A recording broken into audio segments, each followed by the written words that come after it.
emoji, Kenny. I love it. It gets me every time. What are you doing tonight? Okay. You said you're doing something. I am going to the Fury game, and I can't wait to send you a picture. You and are? Say, look, yes, I was going to surprise you and then just send you a picture. But yeah, I thought you would be so proud of me. What made you decide to go? You told me that I'm never going to go, and I wanted to prove you wrong. Oh, this is so great. See, I knew it would work. But also, I really wanted to go support women's sports. Who are they playing? San Diego Mojo. Oh, the Mojo. Okay. Yes. Awesome. But I am so excited. I'm bringing my son, so he's going to get to bed later. But, you know, it is what it is. Tomorrow's going to be such a hot mess. If they go 5 rounds or 5, sets, you're going to be there until like 10:30. I also, yes, and I wanted to tell you that so you know, if I'm a little sleepy tomorrow, you're going to know why. You'll be fine. Will I? No, I'm just kidding. I'll be fine, yes. Just not too many White Claws at the game, all right? No, I don't even, really enjoy those anymore, and that's sad. All right. I don't also really feel like spending $15 for a White Claw when that's what a case costs. So you're right, exactly. Just saying. But they have those extra large, giant White Claw cans at Nationwide, I think. Oh, that's right, they do. So they're $15. So tempting. So you can enjoy the first half of your White Claw or the first third of it while it's cold, and then you drink warm White Claw. I hate those big cans for that reason. You just don't drink it fast enough, Kirsch. I guess I need to. I need to start chugging. You need to start bringing straws with you. Well, I never get White Claw either. I get the big beers, but Sure. Beer through a straw you do. just sounds like a vomit fest ready to happen. Yeah, actually, it does. That does sound great. Why is that acceptable, though? White Claw with a straw would be fine, but beer, it's just no. Yeah, I don't know. It just sounds like it would be nasty. But I'm so excited you're going to the Fury. Excited. I can't wait. So I'll let you know how it goes. All right, you're going to have so much fun. They're great. Yeah, they are. And women's sports. So. And women's sports. And in women's sports, it's always important to support. You're very eloquent this morning. And women's sports. I'm trying out some new personalities this morning. We'll see which one sticks. Emily, what's the largest, most iconic artist you've actually seen in person, like been to one of their concerts? Well, lots come to mind. Let's see. Taylor Swift. Okay. She's iconic. You can't lie. Spice Girls are iconic. But really, Bret Michaels of Poison. That's probably my number one. Oh. I'm just kidding. It's Queen above Bret Michaels. Queen I've seen live. Okay, Queen is more iconic than Bret Michaels. But Bret Michaels, he's up there. I've seen him a couple times. Can we rewind for just a minute? What? Was it my imagination, or did you just say Spice Girls are Spice iconic? Girls. They are iconic. To you can't deny that. To every 90s millennial woman ever. Or, I was around in the 90s. Are you a woman? Did you love the Spice? Did you form your own Spice Girls with your friends? Oh, yes, I did. In the dorm room. We all got together. I was posh. How did I know that's who you would be? No, I didn't form my own Spice Girls. Okay, so I've never seen Taylor Swift. I've never seen the Spice Girls. I have seen Queen. And? It was a good show. I mean, they put on a great show. Okay, but wait, did you say you've seen Bret Michaels of Poison? Yes. Okay. Why you don't? I know you love talking about him. I just don't get why you don't call him iconic. He is. Okay, Poison he's iconic.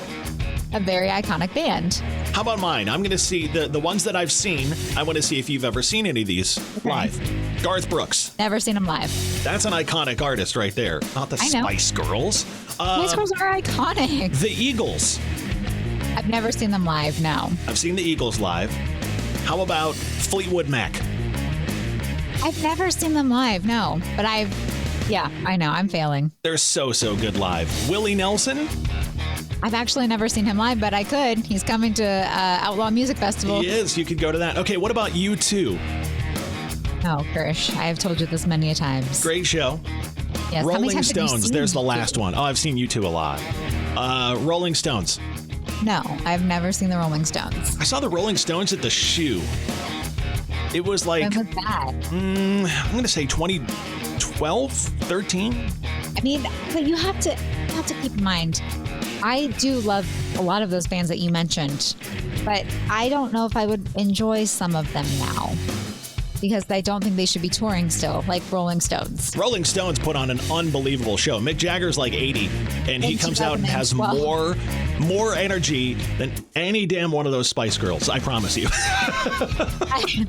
I don't know if I believe that now in 2025. Go see a show, and you will believe me. You'll be like, how is that even possible? Is he the one that? No, that's Keith Richards. Never mind. Yeah, well, he's barely there, but he's having a good time. No, you know who puts on a good show? Michaels. Yes. God. I'm Kirsch. That's Emily. We are just trudging through. We're broke after yesterday, after tax day. I was like, oh, we're broke. I've been broke. I don't know what you're talking about. We're extra broke after yesterday. Now we get to start restocking and hopefully save up for next year on tax day. Love it. It's the best. There's a story I read that I wanted to share I thought was interesting. For centuries, writing has been the cornerstone of communication, knowledge sharing, and cultural preservation, they say. I love writing. So Gen Z, according to this new study from the University of Stavanger, revealed a startling statistic. 40% of Gen Z has lost the ability to write by hand competently. No, that is insane. That is ridiculous. Why? Is it, though? Yes. I mean, is it ridiculous? Okay, so you're saying it's ridiculous that they've lost it, not the study's ridiculous. Yeah, no, it's ridiculous they've lost it. I mean, you know how I feel about these studies, but it's just why? Because they don't write. I mean, they're on their phone, thumbs are going, and, computers and all that kind of stuff. They don't have to write anything. Okay, I was like, okay with cursive leaving, right? Because, I mean, I don't remember cursive. They lied to you in school saying you were going to use that every single day. You're not. You're not, But writing, come on. So I saw a video the other day. It was a reel on Instagram, and it was a boomer versus a boomer versus a millennial. And they had them side by side doing certain things. And they would say, act like you're taking a picture, right? And this is how different things have become. The boomer took a picture like they had a camera, like they were holding it like this, and their finger pressed the camera button. The millennial acted like they were holding a phone and tapped their screen. So those behaviors are changing so much. Sure that was the millennial? Because I would be holding the camera, acting like I'm taking a picture. Yeah, they said, act like you're making a phone call, and, the boomer held it like this, like a fist, that you're holding a receiver, and the millennial held it like a phone with an open hand, like an iPhone. Do this. Like the they can do this. I know do that. You can't see what we're doing right now. We're doing like the thumb.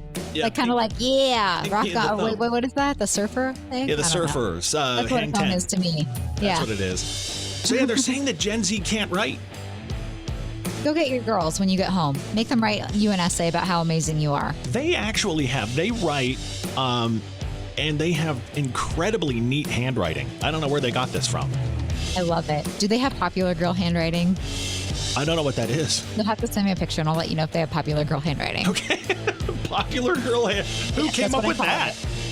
I did, myself. Okay. All right. I'll send a picture of it and you can tell me if they have popular girl handwriting. All the popular girls, at least back in my day, had the same handwriting. So that's why I call it that. Okay, Emily, I want you to be really honest with me here. Do I do any of your texting pet peeves?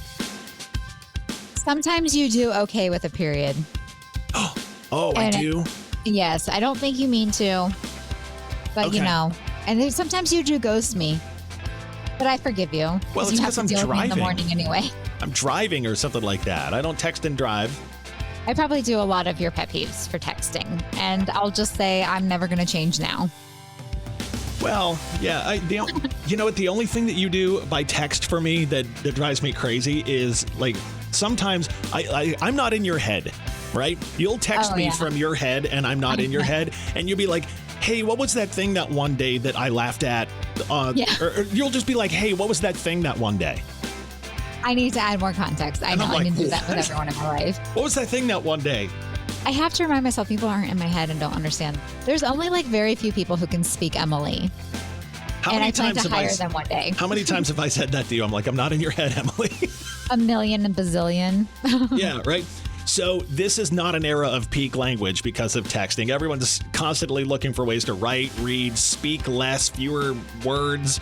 Do you get annoyed if people text you THX instead of thanks? Not really. No, that one doesn't really annoy me. What about TY instead of thank you? No. Do any of those like shortcuts drive you nuts? Sometimes when someone just sends LOL, it makes me feel like I did something wrong. Like I really did not make them LOL. LOL is kind of a passive. Like alone? Yeah. Yeah, just LOL. Just sent alone. Yeah, it is. Yeah. So at least send the emoji. That makes me feel better. What about your husband? Does he do any of your texting pet peeves? Yeah, sometimes he doesn't answer really important questions. Oh, okay. He'll just send me some YouTube video to watch. And I'm like, Cbus. Mrs. Kirsch and I are totally different texters. Right? I can assume that, yes. And it drives me crazy sometimes because I'll send her... Let me guess. You send her lots of information and she responds with little information. I send her... Little response. I send her something... descriptive and whatever, and have something I'm excited about, and she replies with, "Okay." Yep. So, yep. Yeah, I was gonna say you are me. Okay. I'm like, yeah. Yeah, I don't know. It drives me crazy. Anyhow, once people say that they get annoyed by is PLZ instead of please, SRY instead of sorry, TY instead of thank you, and IDK for I don't know. I use that one, IDK or IDC. One all the time. Yeah. I don't care. So, I guess I don't know. All these people who are taking these surveys or conducting them need to do more with their time. They really do. In my opinion. Well, there's a tractor song that is about a tractor. It's Kenny Chesney, classic hit country, 103.9 The Maverick with Kirsch and Emily, Brad Paisley, and Rascal Flatts, too. A little context for that joke that you keep saying. I didn't know a song was about it. Like, I genuinely thought it was about a tractor. I didn't know it was about something else. Big Green Tractor, Jason Aldean. And I was like, yeah, that song's not about a tractor. And you were like, oh. Exactly, with the innocent, shocked look that you just described. Yes, so I think that was the sound. I got you on that. I was like, you're lying. You're absolutely lying. And you're like, he has said it himself, Emily. Yeah, he has told me. What are we talking about? Oh, you know what? We got to talk about the Union County Humane Society. Yes. We have become BFFs with not only the people there, but the dogs too. They're such a good humane society, and they're actually over capacity right now again, which is really sad. And they do a lot of great work. I just went to their gala on Saturday. Kurt Ludlow from ABC6, Fox 28 was the MC. He did a great job, but they were really thankful, and you could tell that, for all of their supporters, the people who adopt dogs or cats there, volunteers. They can't do it without them. And so we want to help get some of these dogs adopted. Like Bruce is still there. I don't understand why Bruce is still there. If you haven't seen Bruce, he's a dog who has been there longest. He's been there over a year. His life has been in the shelter for the past year. Now, I mean, they have a great shelter. They take great care of them. They can get outside and play and all that kind of, but he needs a home. He needs a place to live at Emily's house. And, so every other week, we are going to feature these dogs like Bruce who need adopted. And you can go to our website, 1039themaverick.com, and see the dogs that are featured and need homes. She totally glossed right over that. What? I said Bruce needs a warm, wonderful place to live at Emily's house. Oh, I didn't catch the Emily's part because I told you I would take Bruce in a heartbeat. How do we rally the troops to go get my husband to say yes? I think you know what? I think we give out your husband's phone number on air and people can call him and text him. Okay. Let's see how well that goes. Hey, it's up to you. How bad do you want Bruce? I want Bruce really bad, but I also, he gets a million phone calls a day. I don't guarantee he'd answer. Give him texts. Just text him. That's it. Give us a number. He barely texts me back sometimes. So. If Bruce is still there next time we talk to the Union County Humane Society, we're giving out his number on air, and people can text him. No, we can't do that because people will just not adopt him because they want that to happen. So then you'll end up with him. I know. I just want them all. This is going to be great. I want to see how many texts he actually gets. We need to go help. And if you need a dog or a cat, the Union County Humane Society, they're overflowed. Please go look. Go to our website. Go to their website. and see which ones you can adopt and make your forever home pet. You've got me all like tripped up now. It's 614. So, you ready for this story about my run-in with a biker gang, Emily? I really am. Let's go. Let's hear it. Okay. This happened this past weekend, and there was one... Wait. Okay. I was going to ask, are they like Sons of Anarchy biker gang or Wild Hogs biker gang? How do you tell the difference? Are they nice or were they mean? And why do you know so much about biker gangs? I actually don't think I know enough to ask that question, but I'm going to pretend I do. So. That's fair. No, there was one particular thing that happened with my run-in with this biker gang that cracked me up. So we were over in Indianapolis for soccer this past weekend. And I can't believe I forgot to tell you this story because it made me laugh.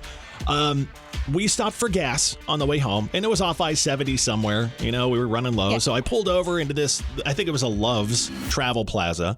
And while I'm putting gas in the car, Mrs. Kirsch and the girls go inside. Oh, we're going to grab a drink and some snacks, whatever.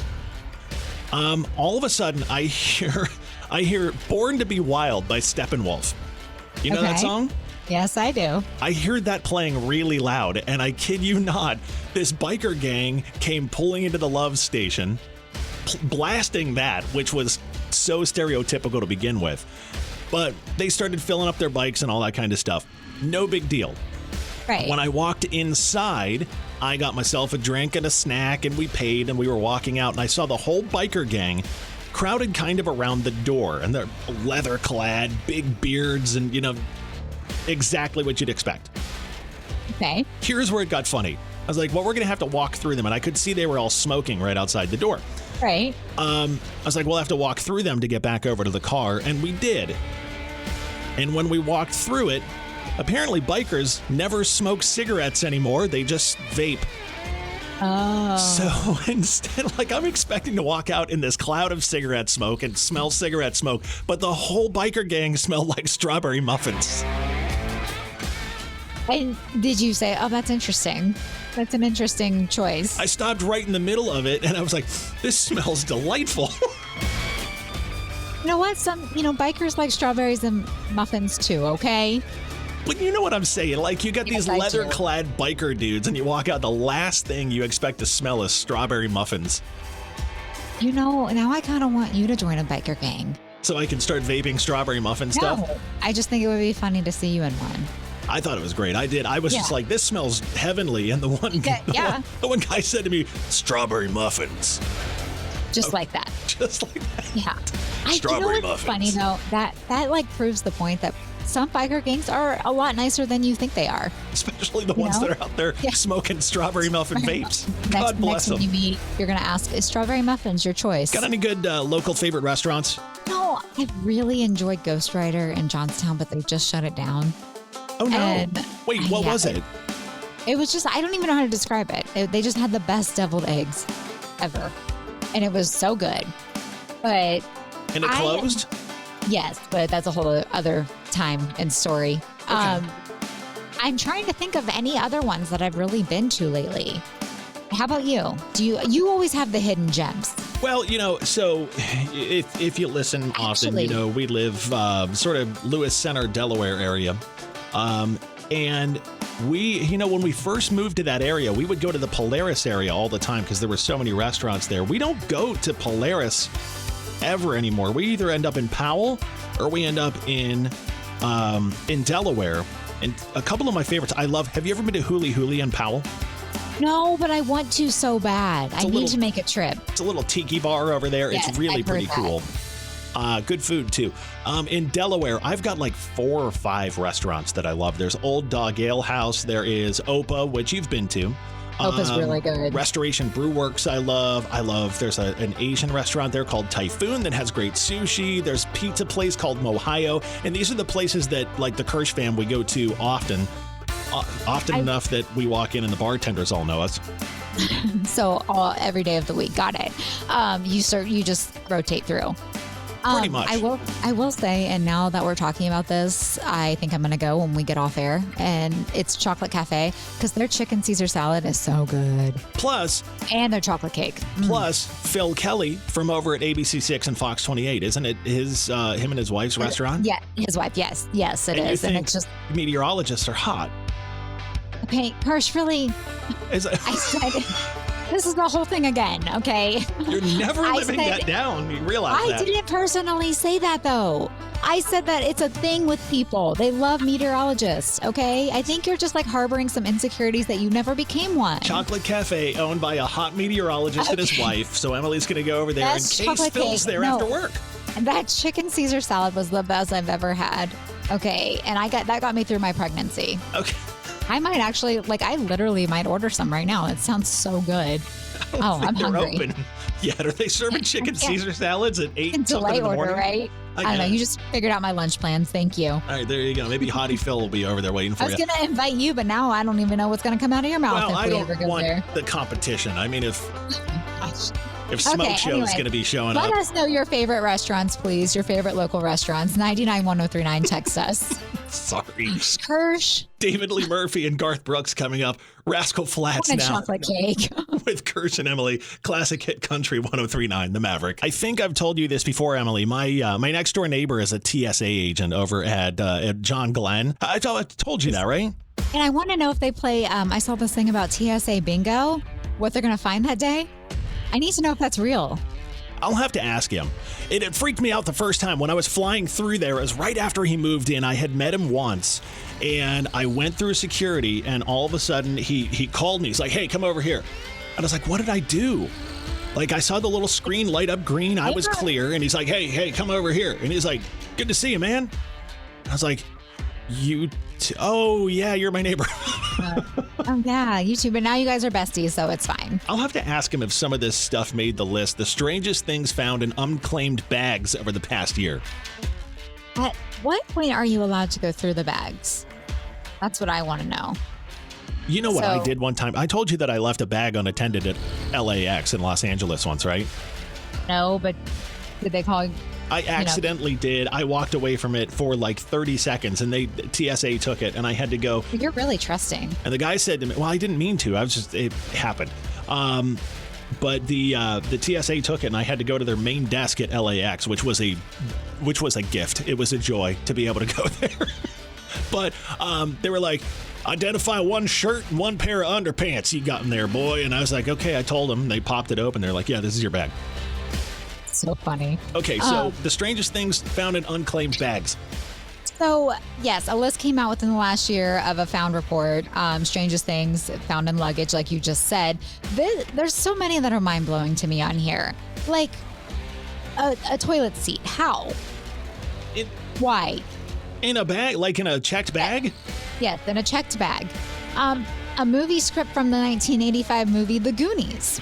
Oh, okay. That's kind of cool. I mean, I want to know how much you bid on that. Now you just lost it. Right. A preserved rattlesnake in a jar of whiskey. Oh, okay. I don't know how you feel about that one, but that's weird to me.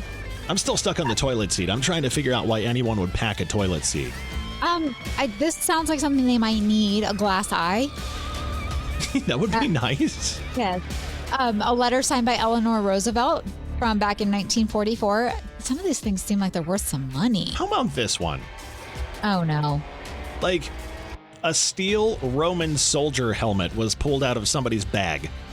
Maybe they were going to act like they were in the movie Troy. I guess, something like that.